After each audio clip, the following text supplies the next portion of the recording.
after 11th and 15th place finishes after coming down from the Premier League, parachute payments are running out and Watford are no longer considered one of the promotion favourites in the Championship. Pretty unusual territory, perhaps, for a club that's been so used to being one of the expected default contenders, either at Championship level or having spent a long time in the Premier League since their initial promotion there in 2015. So, bit of a rebuilding stage for the Hornets, but have they got what it takes to deliver that rebuild successfully under Tom Cleverley?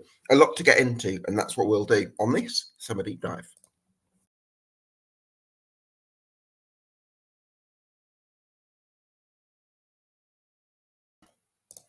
Yes, welcome along to the latest EFL Debate Summer Deep Dive, one of 72 we're doing club by club across the EFL between mid-June and mid-July.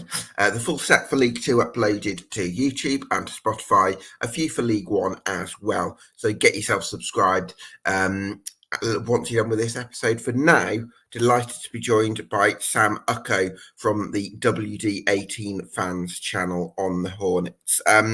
Sam, thank you so much for joining me this morning. Really appreciate your time. How do Watford rebuild at this stage as no longer one of the obvious promotion favourites? Pleasure, Gav. I've always said probably the best thing about being in the Championship is being able to do these videos with you every season. Yeah, it's interesting though what you said in terms of the rebuild, in terms of this being one of the first seasons that perhaps Watford aren't seen as one of the favourites. I actually argue that last season Watford fans were also relatively worried as well.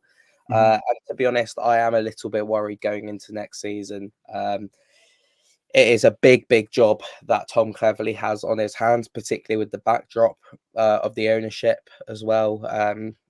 A lot of fans are unhappy at the moment with the ownership and with the squad. I know obviously the window's been open for a week or two only, and we've still got a long time until the season starts. But with Ismail Kone having now departed to Marseille for a really good return, you have to say the likes of Yasser Aspria's future is still relatively uncertain, I'd say. I think before the season's even started, there are definitely some Watford fans who are already looking over their shoulders, thinking of ways that we can stay up, let alone go up.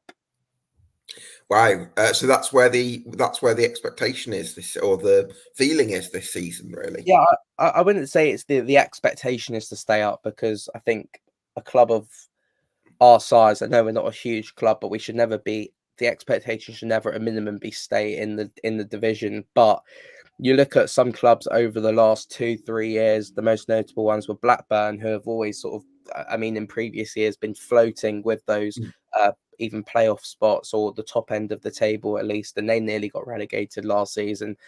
And I just feel personally, and I can't speak on behalf of all Watford fans, just myself and a few of the other fans that I speak to, that this season, I think we got probably the most even Championship in many years. I think with the exception of 2-3 teams, I think it is pretty even all round. And I think it is just going to be a case of who has those better players on the day. And are Watford in a position at the moment with that? Maybe if we can keep hold of Asprilla and Georgie Shakfatadze, who's just had a really good tournament with Georgia at the Euros. But it is concerning at the moment, to be honest with you, mate. Where are Watford at as a club structurally at the moment? It's a great question. More changes behind the scenes. So obviously we are on our Gianluca Nani has now left Watford, who was brought in as the new Ben Manga replacement as the new sporting director. He was brought in what must have been December, January, February time. He's now left. Not left. He has now become the joint sporting director across both Udinese and Watford. Obviously, we have that joint partnership between the two football clubs. Commuting might be a bit difficult, wouldn't it? Do you know what? I wouldn't mind it, to be fair. Commuting private jets from Italy to Hull. So structurally, there's been another change behind the scenes with that. It does seem, or from what we're hearing, Tom Cleverley is getting a greater say with transfers, which is slightly different to what we've seen in previous years in terms of control of what the managers are getting. But ultimately, the final say comes down to the owner, Gino Pozzo, and we all know how he operates. He's incredibly stubborn. He told Watford fans last summer that he is not going to change. From the rare occasions that we do hear from him, He's not going to change. And because of that, we're seeing every season ultimately that we're regressing because of the way that he's running the football club. And I think structurally, because of that, because of the way that he's got such a hands-on approach, it is it is really worrying. As I said before, it's a really unique situation because obviously there are some football clubs who their owners that ultimately don't cattle, they don't put the money in, and they ultimately don't want anything to do with the football club, which is why their clubs ultimately are a mess. In many ways, I actually think Gino Pozzo cares too much to Really? the point. I think he cares too much. Yeah, I mean, Gino goes to pretty much every game, both home and away. Um, he's never shied away from a challenge. I think he's investing as much as he can. Um, and I don't think it's a case that he's not interested. I do think he is trying to sell the club. We've seen the share thing earlier on in the summer, giving shares to the fans. I just think he's incredibly erratic, and he's failed to keep up with the times because previously, if you look back, if you've done this video, I mean, it's probably between 2014 and 2019, I'd have said Gino Pozzo is a step ahead of everyone else. Everyone was sort of raising their eyebrows with the way that Watford was sacking their managers, but in reality, it worked for us because while some decisions were probably a little bit unjustified, we got promoted to the Premier League twice. We had 6 years in the Premier League. We reached an FA Cup semi-final and an FA Cup final, which for a club of our size is exceeding expectations massively. I just think that ultimately in football, you can never stand still. And when you do stand still, you move backwards. And that's what's happened with us now. Yeah, that makes sense. Do you think that it's going to take a change of ownership for Watford to get back on an upward curve then in the long term? It's difficult to say because obviously you never know what could be on the other side. For all we know, you could end up with someone like De Jong from Reading, and things get even worse from there. And one thing that I am confident about, as a minimum, which I think is a shame to say in today's footballing landscape, but I think it is the reality, seeing the way that some clubs are going, is that at a minimum we always will have a football club. I think with Gino Pozzo in charge, I can't believe I'm saying that at this point. But I think we do need a huge cash injection or someone to come in and really take full control of the footballing side of things for Mhm. Watford to go on and succeed at this point. Because, like I say, Gino is really, really stubborn and he's not going to change. And it's going to take a change in direction, not necessarily a change of ownership, but a change in direction. Someone to come in and change things on the pitch and behind the scenes for Watford to get back on track. And because Gino is so stubborn and we know that he's not going to take a step back while he is in charge, you do have to say that the only way that will change then is with a change of ownership. Mm.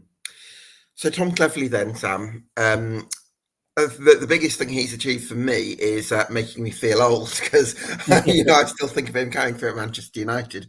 But it's funny, isn't it? He's clearly a talented coach. He's clearly very highly regarded at the club. What's his sort of impact been at the back end of last season? Well, mate, you talk about feeling old. I mean, have you seen who our under 21 management team is next season as Oh, well? go Is on. Charlie Daniels as the manager with Dan Gosling as his assistant Oh, manager. the ex-Bournemouth. Yeah, the ex-Bournemouth duo there. We've also got Lloyd Doyley back in the building as well with the under-18s. So, do you know what? I think because of that, and that's a good place to start, there's a really real Watford feel back in the building now.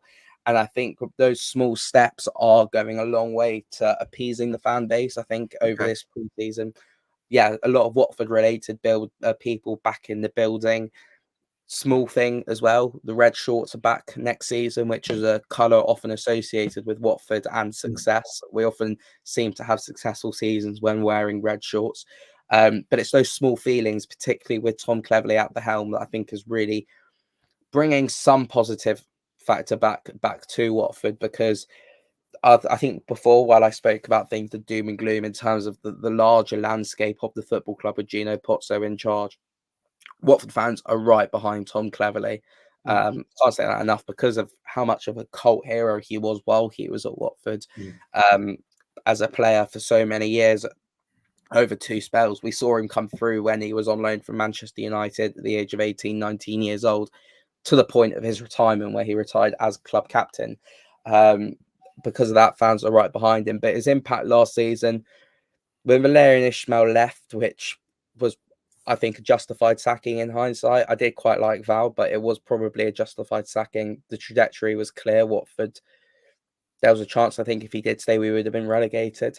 Really? I mean, we only finished last season 6 points above the drop zone, Oh yeah, I and suppose, yeah. I don't see where we would have picked up another point with Val in charge. And you never know, we could have easily been sucked in there. But what Tom did really, really well was he was just able to steady the ship and take things back to basics. He played a shape where I think he was able to get the best out of the players with the three at the back. Um, I think Ryan Porteous, Wesley Hoot, Matty Pollock, that back three, Mhm.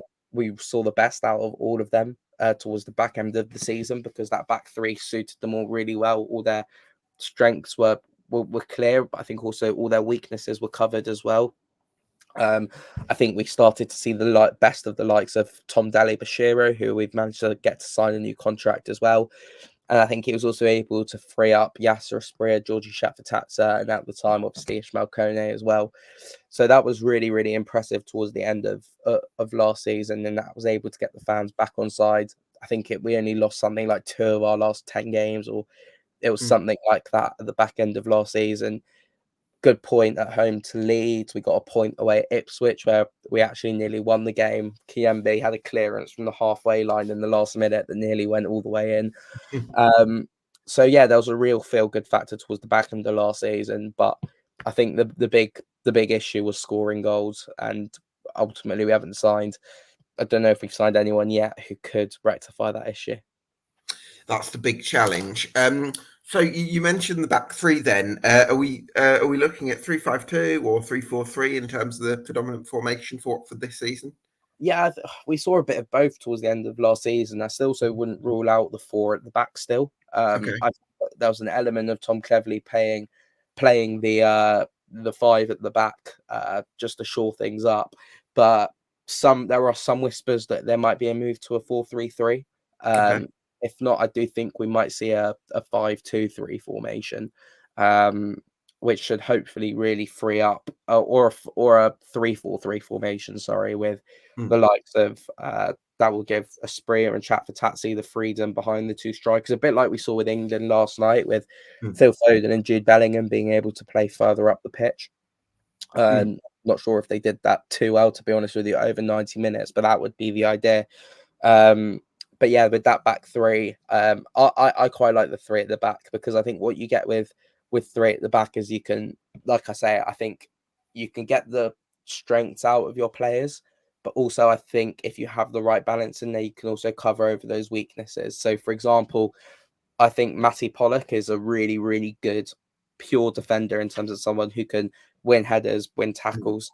I think his problem is his turn of pace. If you get him behind Pollock, he's never catching you. But Mm. I think Wes Hoot is really, really good at those recovery tackles. So having those two next to each other, I think, complemented each other really, really well, if that makes sense. Okay. Interesting. And that gives you the footed balance as well, because I think Pollock's right-footed and Hoot's left-footed, isn't he? Yeah, yeah, yeah. So that's Exactly that. I mean, and it's the same thing having Hoot in the middle of that back three, because another reason, I mean, we all saw it in the Euros, obviously. Ryan Porteous is aggressive. He likes to get out to his man really, really quickly. And at times that catches him out of position.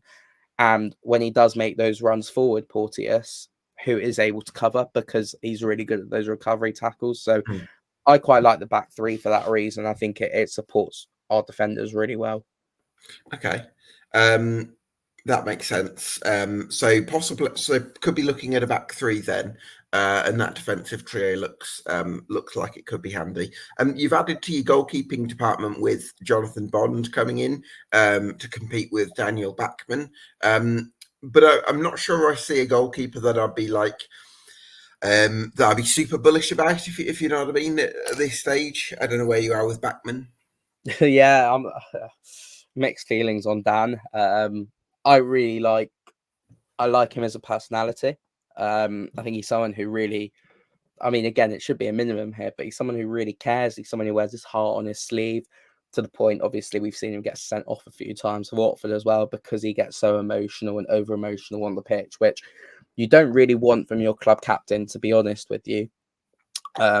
However, I think it is a real concern, the goalkeeping department. I think we did see an improvement from Bachmann in the back end of last season, which I think is why Tom Cleverley is sticking with him as his number one. But I do think Jonathan Bond can provide competition for him next season as the number two. Tom Cleverley confirmed the other day that Bondi is coming in as the number two.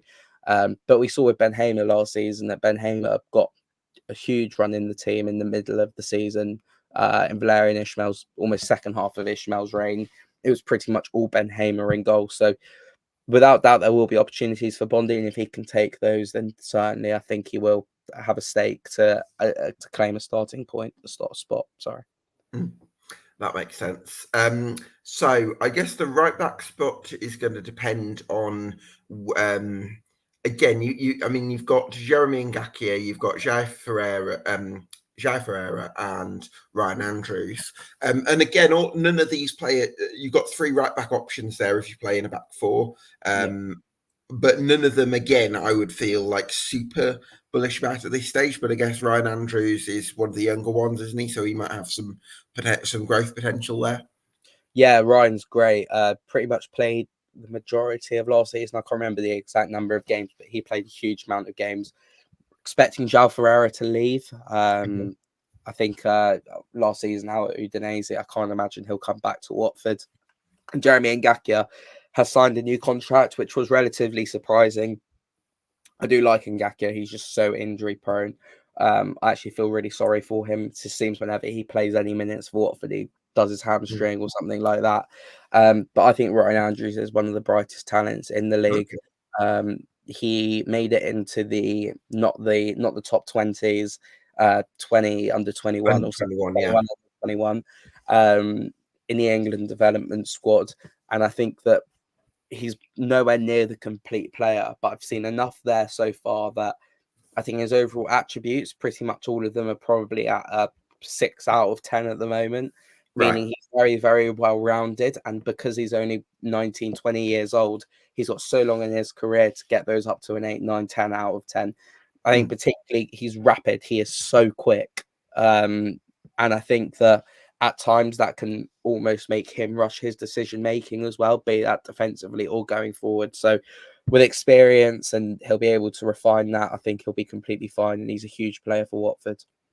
Sounds like then he could just be on the precipice from those attributes going from a 6. I mean, he's really quick, so clearly that's like more like a 9 out of 10, if you like. But the other attributes, if they're a 6 now, hopefully they can get to a 7, and then all of a sudden he could really have a big breakout season. I mean, put it like this, mate. If he has a good season next season, he'll be off next summer. A young English right back in the development team with that potential, I think if he has a good season, he'll definitely be off. When's he under contract till at the moment? I think he signed a new contract recently. I think his deal might run out in about 2027, so he's still got some time on there. That's great. So if he has a great season this year, then next summer, then you've still got a couple of years. Yeah, of course. And obviously with the club, with the leagues now really stamping down on financial fair play as an academy product as well, that's 100% profit for us, which is really important. That's not to say that I want to sell Ryan Andrews at all, particularly this season. I think under Tom Cleverley's sort of leadership and him guiding him through. Tom Cleverley is a young player at Watford himself, but the fans absolutely adore Andrews. Really, really patient with him, even when he made a couple of mistakes last season. His dad played for Watford as well, Wayne Andrews. I think the main thing that he needs to work on with his game is that one thing he's really good at, Andrews, is getting into some really strong attacking positions because of his pace. He's really good at holding his run. The problem is when he gets into those positions, sometimes he'll take shots when he should be crossing it, or vice versa, crossing it when he should be shooting. It's that decision making, which will obviously come with a bit more experience. And I think when he gets that right, I think we'll see another level to him.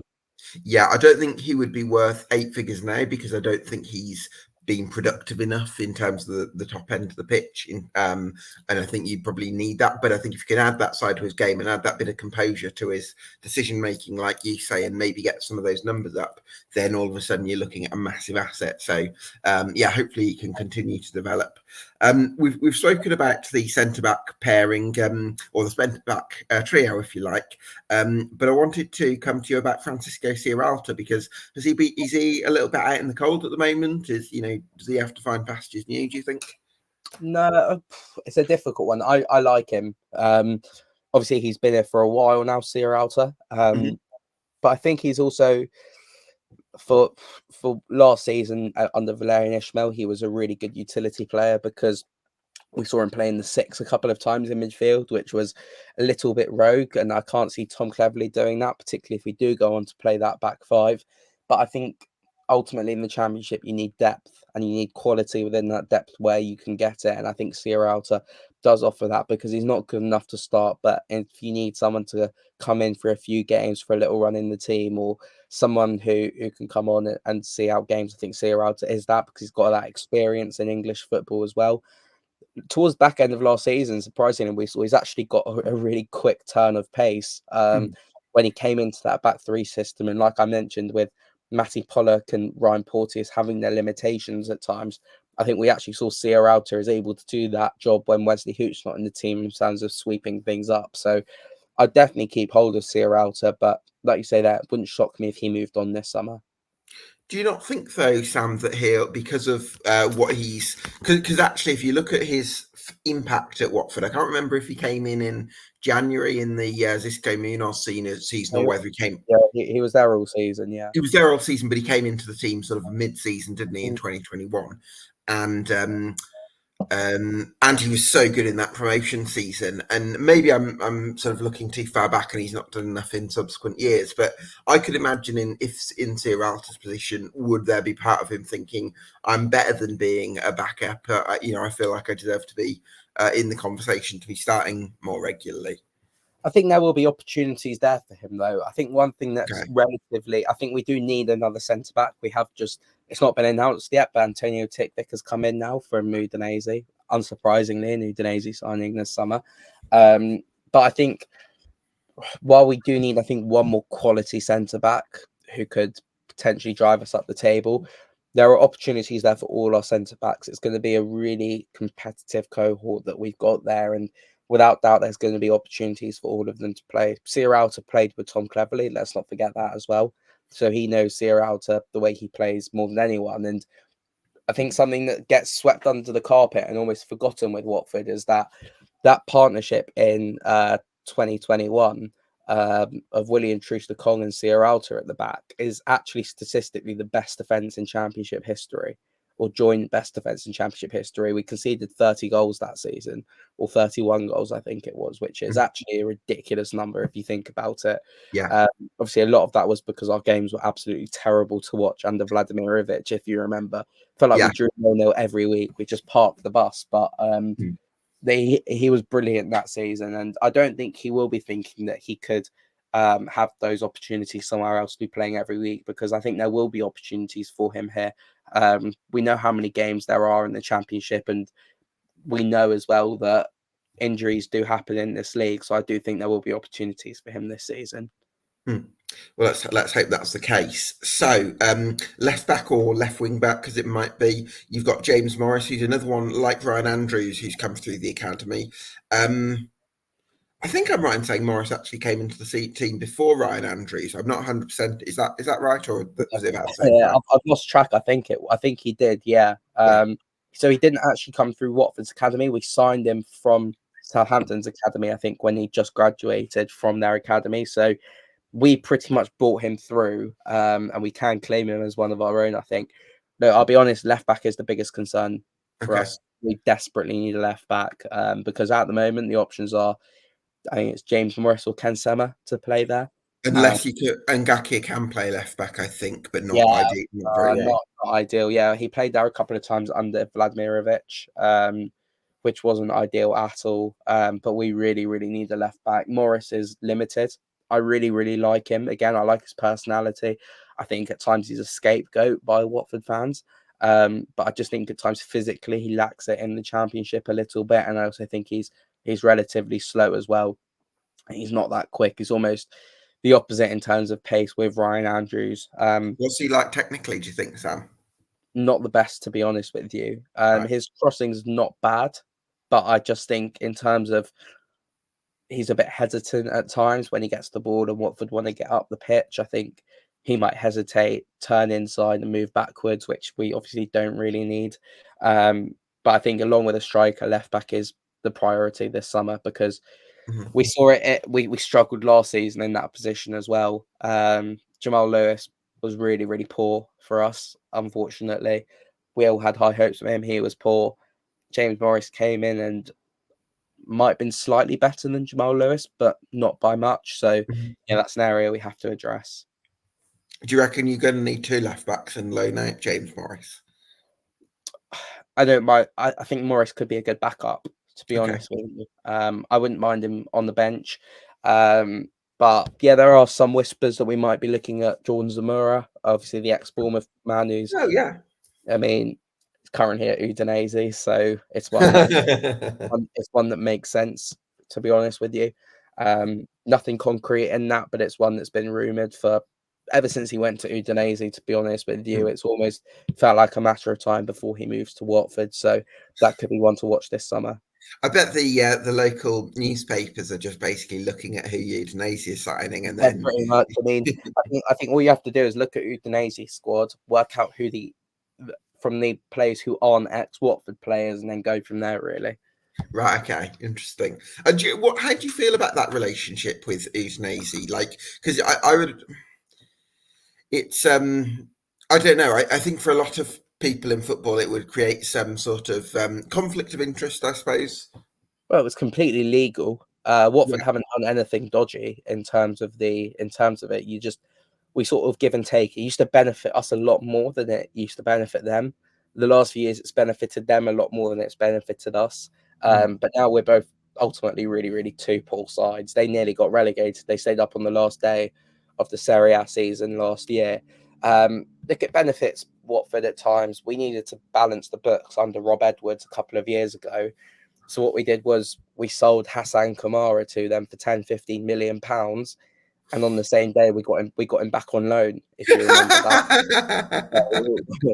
We ultimately were able to transfer the money between the accounts while keeping our players, which is a loophole system. And yeah, you win some and you It lose some. doesn't. I know it's legal, Sam, but it does feel like ethically questionable. I think, given like Yeah, because well, you're not acting in the club's, you're not acting in Udinese's best interest. The owners aren't, so it's like, yeah, but or at the same time, I mean, I think they've done stuff as well, which isn't acting in Watford's interest. I just think right. it's balancing the books across both. Look, It's we're been bad for both of you. I think that's another thing going back to ownership. It's a very morally grey ownership, if that makes sense. Okay.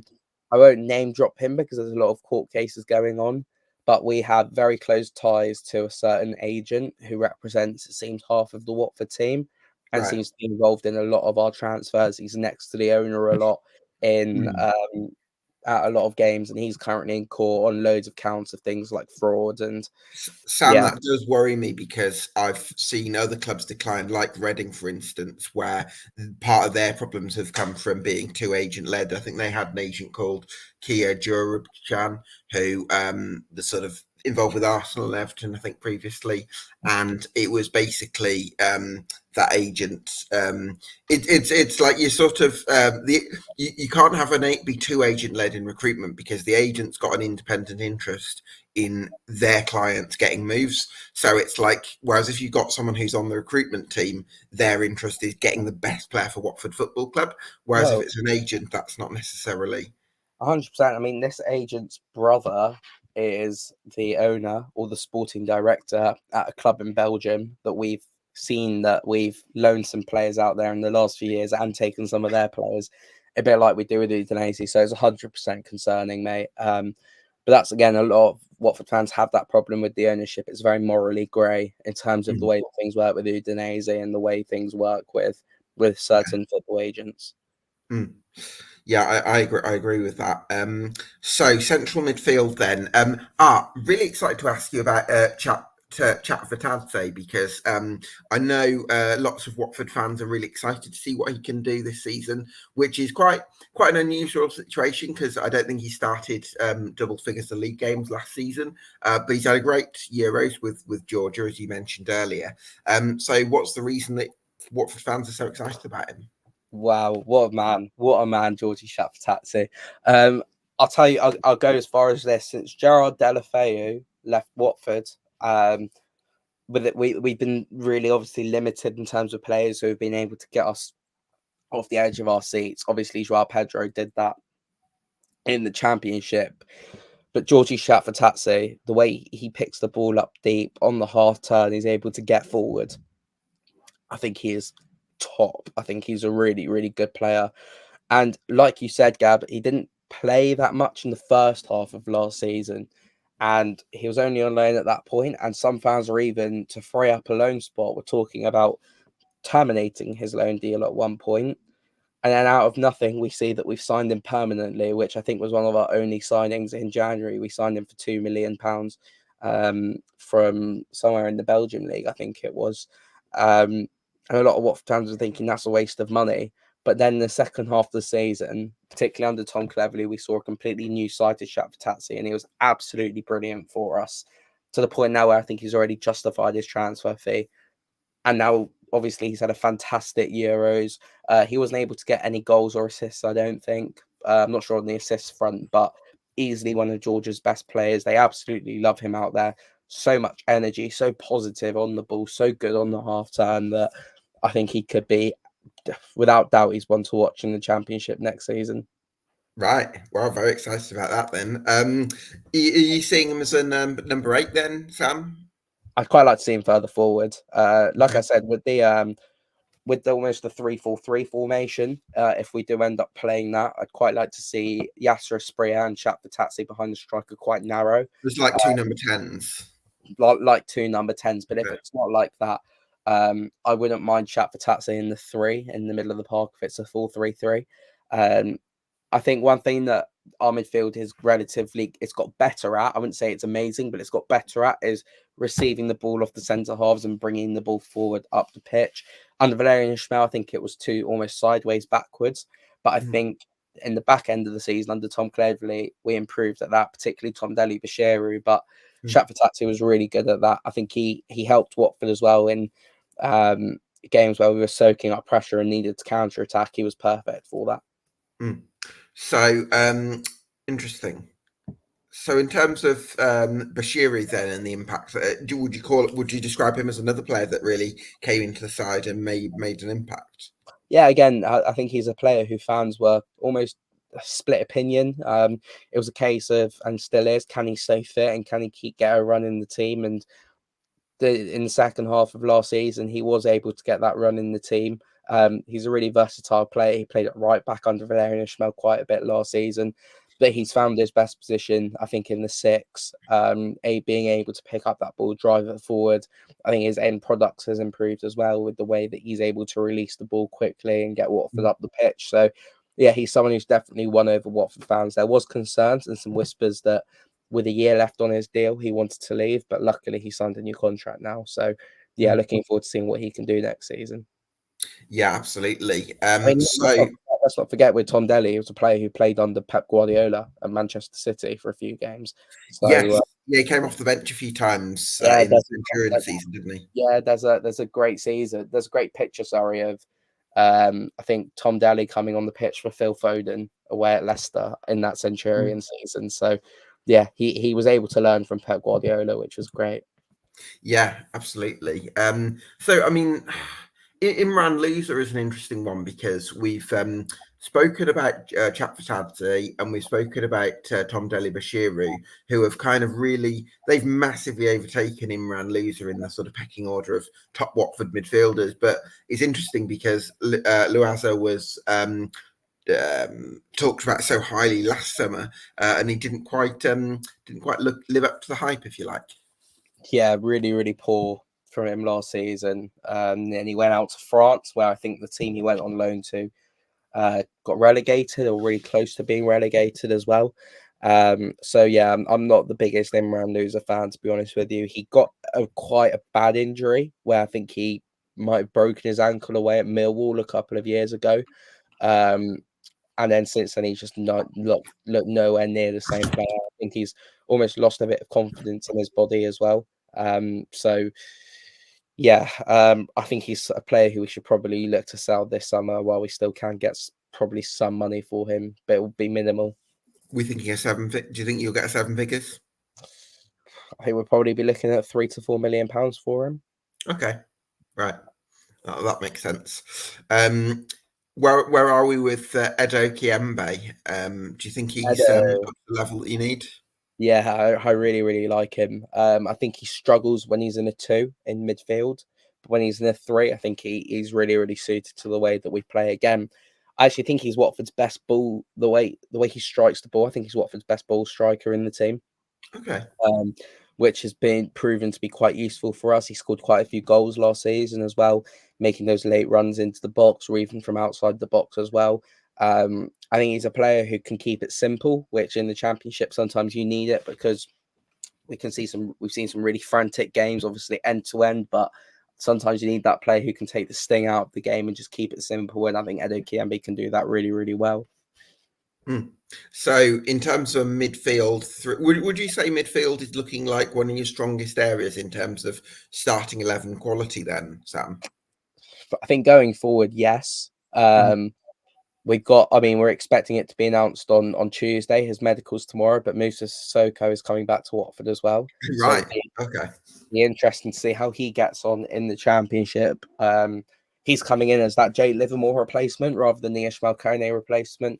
I think without Kone, I think it is significantly weakened. He is a really, really big talent, Kone, and while he was inconsistent last season, when he played well, Watford played well. So I think we're going to have to bring in another central midfielder to replace Kone. While it seems that I think as individuals, I think they are all good and offer different things, but I just think collectively at times we can struggle to really take control of games.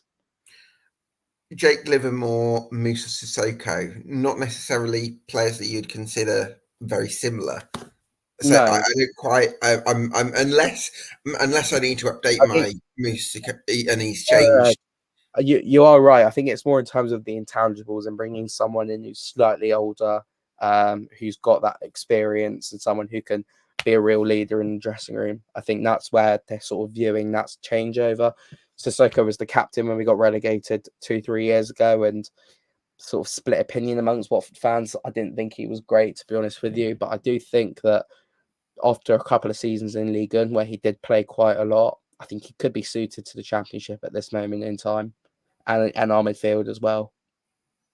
Interesting. Okay.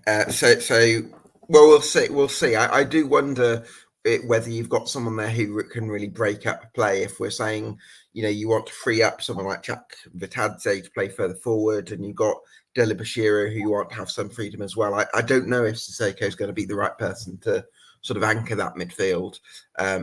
So we'll see how that all comes together. I mean, in terms of the attack, the reason I would think maybe a front three works better for you than a front two would be because your centre forward options don't look like an area of huge strength. I think you could probably ask questions of Rajovic last season in term. Vacuum Bayo, probably the best of the options. You've got Hurtado as well, who went on loan to Gillingham last season and then got injured straight away. And you've signed Doumbia as well, but it's not necessarily an area of the squad that jumps off the page. No, yeah, it's really concerning, and that's for the entire team as well. Even a Sprayer and Shafatatsi, their final ball is really, really needs work because we just simply don't score goals, to be honest with you. Emmanuel Dennis, obviously, his loan has expired and we're not re-signing him, but we've brought in supposedly a really talented player from Celtic, Rocco Vata. He was confirmed on Thursday or Friday, I think it was. But yeah, even yesterday we lost a pre-season friendly against Reading. We lost 2-0. We know very limited things about that game, and we don't know the starting teams But again, that zero's not scoring against Reading.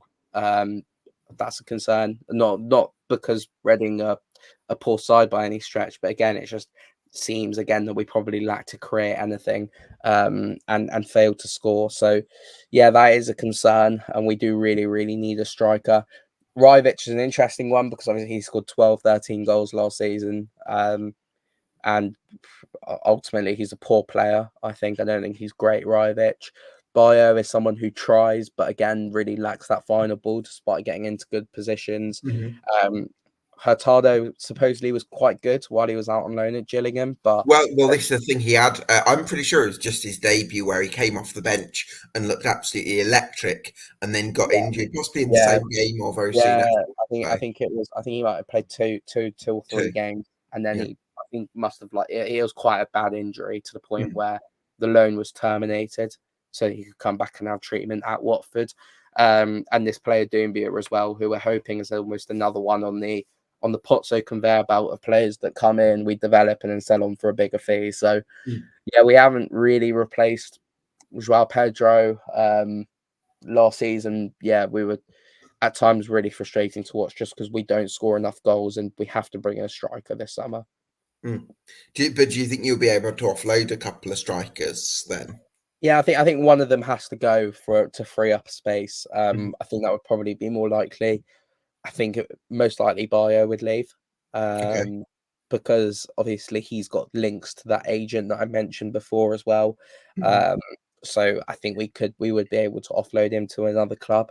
Um, but if I had to pick one, I'd probably offload Rivich. I think he's a lot more limited than Bio, Mm. but he is a younger player, and I do think under Tom Cleverley he did slightly improve at the back end of the season, but still a long way for him to go to be anywhere near good enough to be starting in the Championship. Certainly is. So Yeaser Espria is going to go. Well, we think he might be on his way. How big a loss is he going to be? And do you see anyone who's capable of making that step up? Yeah, it is a tad unclear if he will go because of Ishmael Kone leaving. Do Watford have to sell Spria now? The Mhm. whispers are Spria is happy to stay for another season as well. So Oh, really? interesting one. Yeah, one to watch there. I Even think though he's been linked with some of the top European clubs. yeah, I think I mean I don't know who represents Spria, but I wonder if he knows. I think it's very evident that another season suits all parties. It suits him. It suits Watford. I think it would suit everyone for him to have another season where I think he needs another year to develop physically. I still think he needs to bulk up a bit more. Another year to work on his final ball, and another year for Watford to get a few more million on his price tag. So, yeah, I think it suits everyone for him to have another year out Watford. But if he did go, yeah, I think it would be all eyes on Shakhtar. Can he fill that space left by Yasser Asprilla? I would probably say it's interesting you say that because I would probably think that Yasser Asprilla's trajectory and Watford's trajectory are a little bit different. Where Watford have got to look at sort of steady growth over the next few years, and it's a big rebuilding job. Whereas Yasser Asprilla is going to be really in demand. So yeah, I'm not sure. I think if I was in Yasser Asprilla's situation, I don't think I would stay at Watford because I think I would say to an extent he's proven himself in the Championship. I do get the physical element, but I'm not sure I would necessarily see Watford as a club to stay at this stage. So yeah, it'd be really interesting to see what happens there. I mean, I really do like Quadro Bar. I think he's got some potential. He's shown that out on loan at previous clubs and before at Rochdale. I don't know where you feel he's at with his development. God, I forgot about Quadro Bar. He must have been at Okay. what now for what 3-4 years now. I think he must have I been. think I think 3 years. Yeah. Yeah, I completely forgot about Quadro Bar, to be honest with you. Yeah, admittedly, I haven't watched too much of him over the last few Okay. years. I have heard good things about him over the last few years, but I'm not sure if he's got a future with Watford, Right. to be honest with you. Like I say, I think he's sort of left the minds of a lot of supporters already. But it's a fresh summer, and I think Tom Cleverley's made it very clear that he's giving everyone a chance during pre-season. We've got the young boy coming back as well from Leighton Orient, Shaq Ford. as well, who Of was course, yeah. relatively good last Mm. season. Leighton He Orient, was, yeah. I tell you what, he came off the bench. I saw a couple of games where he came off the bench and made a massive difference to the yeah, game. So I I think believe he got their young player of the season as well. wouldn't surprise me, yeah. So I Yeah. wouldn't necessarily have Shaq Ford starting, but I do think he could be a handy option in the matchday squad if you need Yeah, them. and like I said at the top of the show, mate, like the Watford feeling is very much back at the club now in terms of the people we've got in the infrastructure. And one of the reasons for that is we're seeing young players and academy players being given those opportunities. Ryan Andrews, we spoke about. Jack Greaves played towards the back end of last season as well. And Where's Jack Greaves? central midfielder, although he did play his first ever championship start, he played as a makeshift right back and he really, really struggled. It wasn't his fault at all. Right. But we didn't have a right back that day and he played there and really struggled and felt really, really sorry for him. But he's got something about him, I think, that he could be a really, really good player for us and someone who will definitely be involved next season, just easing him into that first team. And Shaq Ford as well. So I think that's going a long way to helping fans almost feel reconnected to this team. Mm. Yeah, let's hope that's the case. Ken Semmer, Sam. I think a couple of years ago we would have talked about Ken Semmer as one of the most underrated wingers in the Championship. Do you think he can still? Do you think he's still in that conversation? I think he's got a role to play. It's a difficult one because I think that he got injured last season and at that point lost a yard of pace since that injury. Mhm. Can't remember how old he is now, but I think we can definitely see At 30, something like that, I would think. he's definitely sort of past his peak at this point. But that he's a player the fans really like. He's someone who will definitely continue to try and someone who's got a good ball in. I think he's someone who can offer us something going forward. It's just a case of finding his best position in this shape. If Watford do play a back five or back three with the way this squad is at the moment, he'll 100% be starting as a left wing back. Mhm. I think if we play that 4-3-3, if he's at left wing, I think he's a bit limited there at this point because he's lost that yard of pace. But I think he's definitely got a role to play. He's versatile as well. So in the Championship, you need that versatility, and he can definitely offer that to Watford. Yeah, let's hope that's the case. I just wanted to uh, read out some comments on Rocco Vata, because I think you spoke to Conor McEvoy from Rep Tracker to find out everything we need to know about the Watford. About Rocco Vata, who you'd signed. So just just talk to us a little bit about that addition, if you don't mind.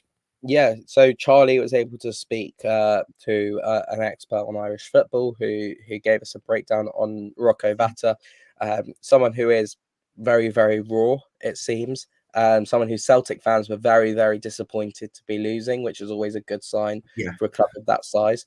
But yeah, he's someone who supposedly is a really, really good dribbler of the ball. Someone who's able to bring the ball forward. And someone who's quite good on the half turn. I think from what I've seen as well from the little highlight compilations, I know you can't really read too much into it, but he's a brave player as well, which is always good, always exciting to see. But again, I think he's someone who physically will just need to bulk up a bit more for the Championship, and ultimately that decision making is going to be really, really important as well. It is a bit of an unknown one because we've seen that while he's really, really highly rated by Celtic fans and by Irish fans as well, can he translate that into playing men's football for what will probably be the first time in his career playing consistent football at a high level in the men's game? So, yeah, definitely an interesting one to look at. And it wouldn't shock me if he forced himself into a starting spot if he does start the season well. Mm. So I think we can agree, Sam, that it'd be a good season for Watford if you can achieve a top half finish and Yeah. hopefully develop a few players. Oh, So I'm mate, wondering. if you offered that to me now, I'd snap your hand off. Top Mm, half and give Clevs a chance and develop those players. Yeah, yeah, hopefully you can do that. So I'm just wondering if we between us had to find an 11 that's capable of achieving that top half finish. I know it's a little bit more complicated than that because you need squad depth and injuries can happen and stuff like that. But if we were to focus on the best 11, I wanted to kind of look with you whether how Watford could assemble one. Daniel Bachmann, do you think that he's going to be up to that level? I mean, Tom Cleverley has said already that Batman is his number one for Yeah. next season. Yeah, like I said earlier in the show, Would you have mixed. made him his number one? No. I'd have brought in a new number one. Okay. But yeah, I think mixed feelings on Dan, but he will be starting next season. So yeah, Dan will be in goal. Okay. So let's have a look at how close you are to a starting 11 then. So would you go with a back four then, or would you go for that back three of Portier, Pollock, and Hoot? I quite like the three, so I'd probably go with Porteous, Wes Who, and I'd bring in a new left-sided centre back as well. I really see you wouldn't go with Matty Pollock. No, I really like Matty, and I think he will play this next season. I think he will get game time, but I just think we need that extra bit of quality at the back and someone with that turn of pace as well. But I think Matty is a really, really good player, and I think he's someone who will get opportunities next season. Okay, so we're up to a couple of players there then that we're sort of confident in. Andrew's presumably happy to go Yeah, with him as yeah, right wing back. yeah, And then that midfield, Chak Vitadze, I know you're big on, and Bashiru, but yeah. then maybe one more midfielder. I'm not personally not sure Sissoko was the right addition, but I guess we'll see on that one. Yeah. New midfield is going to be really, really important. So if I was going with the 3-4-3, I think we do need a new left back on that side. I Unless think you play Ken Summer there. I think we probably need to get someone a bit more with who's a bit quicker than Ken at this Okay. point. So I think a new left wing back, a new left sided centre back, and then I'd probably go with Tom Delly and a new central midfielder.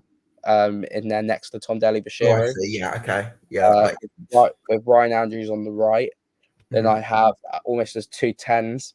I'd have Chat Fatazzi and Yasser Espria, and then I'd bring in a new striker. So that's 4 players I think Watford needs to bring in, Okay. according to that. So a new left-sided centre back, a left wing back, a central midfielder, and a striker. Okay, that makes sense. Yeah, so according to my notes, you're at about 6 players for me that I'm happy with in terms of if we're holding Watford top half sort of standards. We know you're not going to get a goalkeeper, so yeah, I think another 4 players probably sounds about right. So we'll have to see whether you can get the right ones. What's the biggest reason to believe that Watford will meet their ambitions this season? Ooh, I think it's those 2 number 10s, Yasser Espria and Georgie Shakfatatse. If they can get playing, I think they're 2 of the best talents in the division, and 2 of the most exciting players to watch in the league as well. The big question comes from who's going to be there to finish off those opportunities that they create. But I think those 2, without doubt, are the biggest reasons to be excited about Watford this season. Reasons for that, presumably that centre forward position, then, like you mentioned there. Without doubt, yeah. It's also the flip side of it. All very well and good creating opportunities, but if there's no one there to finish them off, as we saw in the back end of last season, ultimately you are going to struggle in this division. So, yeah, I think the biggest concern is the striker. Too early for a prediction, but give me a number between 1 and 10 to denote your level of optimism for the season ahead. So let's say 10 is really, really confident. 1 Yeah. is not confident at all. I'd probably go with a 5, to be honest Oh, with you. 5. Okay. Yeah, I go. I mean, I recently did a predictor thing, which will be out soon, and I went with 15th in the league, Mhm. which I think is roughly where we will come. I'm not sure if we are gonna bring in a striker, and I think if we do, it'll be a cost-cutting exercise rather than bringing in someone of real quality. So, yeah, I'm not sure if we are going to bring in anyone of note there. We'll see. Well, listen, Sam, thanks so much for your insight on Watford, and yeah, let's hope that Espria and Chakvatadze can light up this league for the Hornets. Sam, thanks so much for your time. Really appreciate your insight from Vicarage Road. Everyone, go check out WD18, the fan channel on Watford. You can also subscribe to EFL Debate on YouTube and on Spotify. Drop us a comment to let us know how you think Watford are going to get on. Leave us a review on Spotify as well. And we'll see you again for another summer deep dive here on EFL Debate very soon.